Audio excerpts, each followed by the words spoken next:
श्वेता श्वेता के मन में इस समय जोरों का तूफान उठ रहा था। एक ऐसा तूफान जिसके बारे में आज तक पिछले 4 वर्षों में श्वेता ने कभी नहीं सोचा। तूफान जो अपने आप में सैकड़ों प्रश्न समेटे हुए हलचल मचाए था श्वेता के भीतर। श्वेता चुपचाप उसके थपेड़े सहती अपने आप से लड़ती जा रही थी। शवी शवी भाभी, मैंने हिमांशु से बात कर ली है आपसे शादी करने के लिए। आप और हिमांशु शीघ्र ही शादी कर रहे हो। ये शब्द आज सुबह ही उसके 22 वर्षीय देवर ने कहे थे। बिना उसकी मर्जी जाने आदेश ने यह सब कैसे कर और कह दिया। श्वेता इसी तूफान में उलझी थी।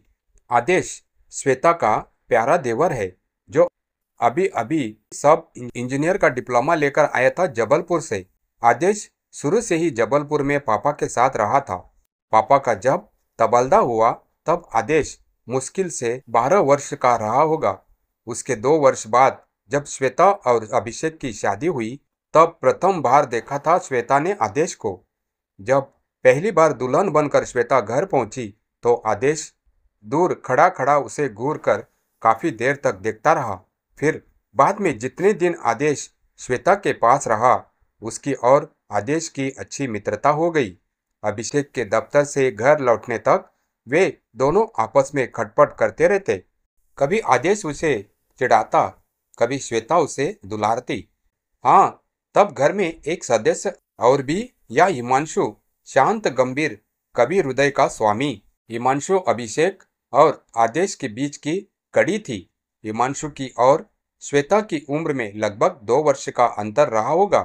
कभी कभार वह भी कुछ लिखता पढ़ता मुस्कुरा दिया करता था। श्वेता और आदेश की मीठी शरारतों पर श्वेता ने हमेशा ही हिमांशु की आंखों में अपने लिए सम्मान पाया।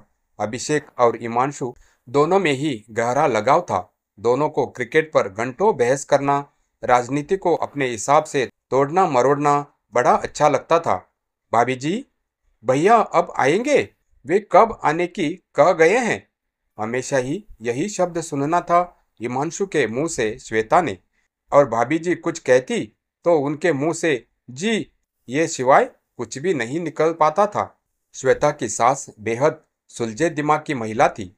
अभिषेक की मौत के पहले माताजी पापा के पास जबलपुर में ही रहती थी, किंतु बाद में दुख बांटने श्वेता और आदित्य के पास आ गई।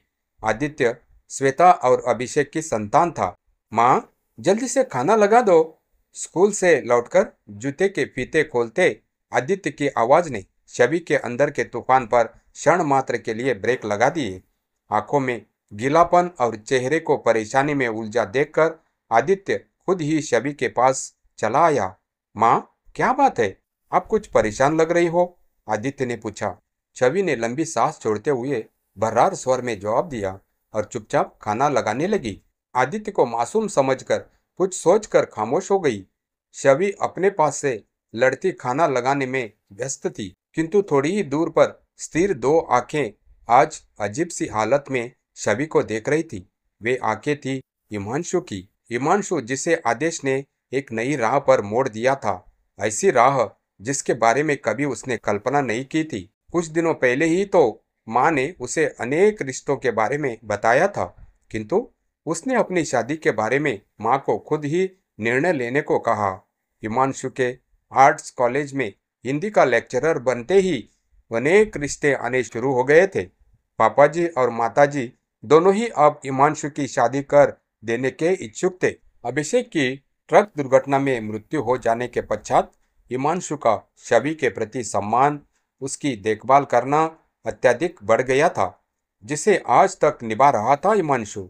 अभिषेक की मृत्यु के बाद हम उम्र हिमांशु को छवि को समझाने बुझाने में काफी मेहनत करनी पड़ी, किंतु माँ के आ जाने से और आदित्य की शरारतें के बीच समय बीतते बीतते सब कुछ सामान्य हो गया। हिमांशु के देखते देखते छवि के आंसू समय ने थाम दिए। माँ की सरलता, छवि के स्नेह और आदित्य की मीठी शरारतों में पता ही नहीं चला समय कब गुजर गया। छवि के जीवन के संबंध में अनेक सवाल अभी तक हिमांशु के मन में तैरते रहते थे, किंतु कट्टर रूढ़ावादी परिवार एवं सामाजिक रीतियों के कारण वह ऐसा कोई प्रस्ताव माताजी और पिताजी के सामने नहीं रख पाया, किंतु यह काम आदेश ने कर दिखाया। आदेश जब पिछली बार अभिषेक की मृत्यु पर आया था, तब के आदेश ने भाई की मौत पर आंसू बहाने के अलावा कुछ नहीं किया, और आज आज का आदेश कितना बदल चुका था। 2 माह पूर्व लौटा आदेश जबलपुर में डिप्लोमा लेकर आया, तब उसके मन के भीतर ही भीतर एक क्रांति जन्म ले चुकी थी, छवि को पुनः दुल्हन बनाने की। उस छवि को जिसने उसे कभी गोद में खिलाया था। पिछले 4 वर्षों में आदेश में असामान्य परिवर्तन हुआ था। संभालता हुआ हिमांशु, आदेश और आदित्य सभी अपनी दिनचर्या में ढल गए। साधारण जीवन व्यतीत करती श्वेता को देखकर आदेश के भीतर की भावना और धधक उठी। 5वें ही दिन आदेश ने मां के सामने हिमांशु और छवि की शादी कराने की इच्छा व्यक्त कर दी। बिना हिमांशु और छवि की इच्छा जाने माताजी आदेश के मुंह से यह सुनकर दंग रह गई। वे तुरंत अपने आप को संभालती हुई आदेश से कठोर शब्दों में बोली, यह तो ठीक है आदेश कि तुम एक अत्यधिक होशियार और स्मार्ट लड़के हो, किंतु इसका मतलब यह तो नहीं कि तुम जो जी चाहे सोचो और बोलते जाओ। क्या तुम भूल गए हो कि तुमसे बड़े भी घर में है? तुम्हारे नहाने का पानी गर्म कर दिया है, जाओ जाकर नहा लो, और खबरदार जो इस तरह की बात दिमाग में लाए। माँ का तीखा जवाब सुनकर आदेश उस दिन माँ के सामने से हट गया, तब बड़बड़ाते हुए कि बड़ों के पास फुर्सत कहाँ कि इतना सोच सके। दूसरे दिन हिम्मत जुटाकर आदेश ने वही प्रश्न माँ के सामने दोहरा दिया। माँ बिना कोई जवाब दिए रसोई में काम कर रही छवि के पास चली गई। हिमांशु और छवि के बिना जाने यह अंतर्धुंध माँ और आदेश में चलता रहा। फिर एक दिन पापा की चिट्ठी भी आ गई, जिसमें स्पष्ट रूप में ना लिखा था। आदेश का यह प्रयास भी असफल जाता रहा। आदेश की यह विस्फोट बातें सुनकर माँ ने हिमांशु की शादी की कोशिश और भी तेज कर दी। और फिर वह दिन भी आ गया जिस रोज आदेश की भभकती विचारधारा और हिमांशु की खामोशी का टकराव हुआ। माँ से लगातार डांट फटकार सुनने के बाद आदेश ने सीधे हिमांशु से बात कर लेना उचित समझा। हिमांशु, शायद तुम सोच रहे होगे मैं तुम्हें रेस्टोरेंट में बुलाकर क्या बात करना चाहता हूँ। आदेश हिमांशु की ओर देखकर बोला, हिमांशु, मैं जानता हूँ कि तुम अत्यधिक समझदार व्यक्ति हो, पुराने रीति रिवाजों के घर में पलकर बड़े जरूर हुए हो, किंतु अच्छा क्या है यह तुम खूब समझते हो, इसीलिए मैं तुमसे यह बात करना चाहता हूँ। अब तक हिमांशु की समझ में कुछ भी नहीं आया था। आदेश, तुम क्या चाहते हो? उत्सुकता से गिरा हिमांशु बोला। हिमांशु, तुम छवि से शादी कर लो, आदेश ने एकदम कहा। छनांक! वेटर के हाथ से कांच का ग्लास टूटकर फर्श पर जा गिरा। हिमांशु आदेश की ओर देखता रह गया। उम्मीद से परे, उम्मीद से बढ़कर प्रश्न। क्षण भर में हिमांशु के सामने छवि के अनेक रूप घूम गए। ओ भैया, आदेश नेहल स्वर में बोला, मैंने इसीलिए तुम्हें यहाँ बुलाया है। भैया, जरा सोचो, छवि ने 4 साल बिना अभिषेक के कैसे बिताए होंगे। सोचो हिमांशु, आदित्य का आगे चलकर कौन सहारा होगा। यह तो ठीक है कि हम उन्हें जीवन भर कोई कमी नहीं होने देंगे, लेकिन हिमांशु, तुम छवि के जीवन की सबसे बड़ी कमी पूरी कर दो। तुम छवि से शादी कर लो भाई, तुम छवि से शादी कर लो। आवेश में न जाने क्या क्या कह गया आदेश हिमांशु से। खामोशी में काफी समय जब हिमांशु और आदेश बाहर निकले तो हिमांशु ने आदेश को कल जवाब देने का कहा। देर रात तक आदेश न जाने क्या क्या सोचता रहा। सुबह जब उसकी नींद खुली तो तब तक 9 बज चुके थे। नित्य कामों से निपटकर आदेश ने हिमांशु के बारे में माँ से पूछा, तो माँ ने उसे तीखी निगाहों से घूरते हुए बताया कि वह तो आज 9 बजे ही दफ्तर निकल गया।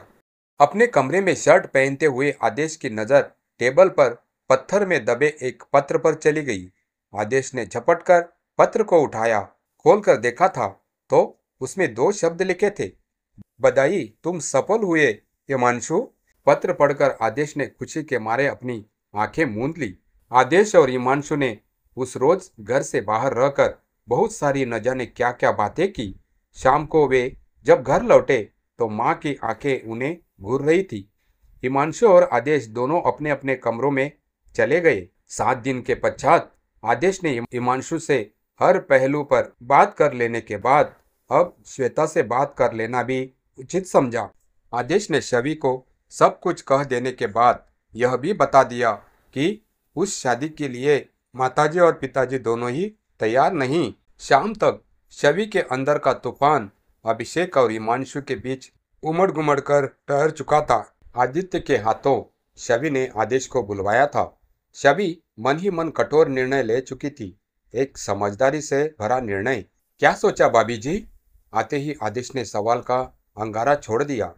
शवि काफी देर तक अजीब अजीब सी नजरों से आदेश की ओर देखती रही, फिर बहुत सोच समझकर आदेश से बोली, नहीं आदेश, नहीं, यह ठीक नहीं होगा। यह माना कि अभी की मृत्यु के बाद मैं बिल्कुल एकाकी हो गई हूँ। मैंने 4 वर्षों का उमंगों भरा जीवन किस तरह जिया है, इसका शायद तुम अनुमान नहीं लगा पाओगे, किंतु इसका मतलब यह तो नहीं कि माँ पापा से विद्रोह किया जाए, सामाजिक रीतियों को कठोर मारी जाए।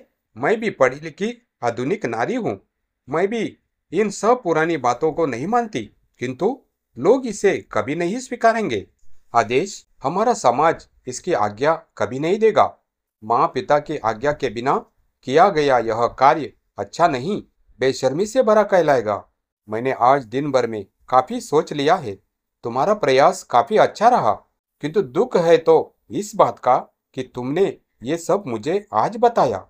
सारी कार्रवाई तुम अपने ही स्तर पर करते रहे। तुम इस बात को हमेशा के लिए भूल जाओ। हिमांशु को मैं समझा दूंगी। मुझे माताजी पिताजी से विद्रोह नहीं करना है। जाओ आदेश, जाकर माताजी से माफी मांगो। मेरी चिंता छोड़ दो। जहां तुम और हिमांशु जैसे देवता रहते हैं, वहां मुझे उम्र भर कोई तकलीफ नहीं हो सकती।